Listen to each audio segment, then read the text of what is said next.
নিরাপদ অভিবাসনে জাতীয় কর্মপরিকল্পনা 2026 থেকে 2030। বিদেশ যাত্রায় কি বদল আনবে এই পরিকল্পনা? এই পরিকল্পনা আসলে কি, কেন এটি এত গুরুত্বপূর্ণ?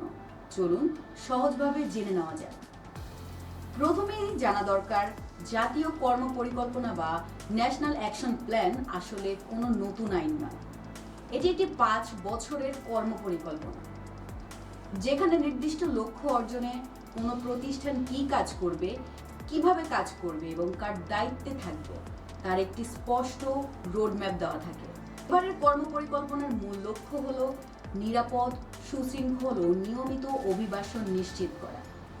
অর্থাৎ বিদেশে যেতে ইচ্ছুক মানুষ যেন সঠিক তথ্য ও প্রশিক্ষণ পান, বৈধ উপায়ে বিদেশ যেতে পারেন, দালাল ও মানব পাচারের ঝুঁকি কমে, বিদেশে কর্মীদের অধিকার আরও ভালোভাবে সুরক্ষিত হয় এবং দেশে ফিরে পুনর্বাসন ও কর্মসংস্থানের সুযোগও পান। এটি শুধু একটি সরকারি উদ্যোগ নয়, বরং জাতিসংঘের global compact for safe, orderly and regular migration GCM বাস্তবায়নের অংশ।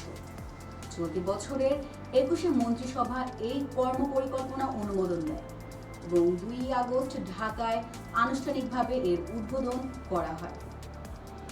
অনুষ্ঠানের আয়োজন করে পররাষ্ট্র মন্ত্রণালয়, প্রবাসী কল্যাণ ও বৈদেশিক কর্মসংস্থান মন্ত্রণালয় এবং আন্তর্জাতিক অভিবাসন সংস্থা IOM।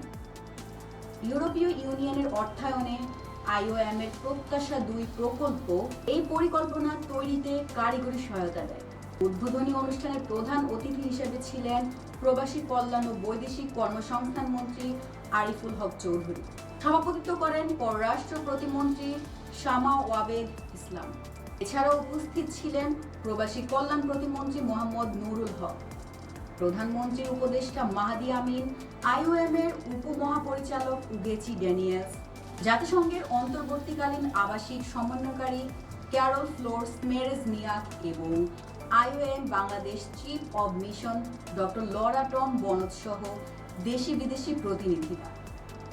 প্রবাসী কল্যাণ মন্ত্রী আরিফুল হক চৌধুরী বলেন, নিরাপদ ও নিয়মিত অভিবাসন নিশ্চিত করা শুধু সরকারের দায়িত্ব নয়, এটি দেশের অর্থনীতি এবং লাখো প্রবাসী পরিবারের ভবিষ্যতের সঙ্গেও জড়িত।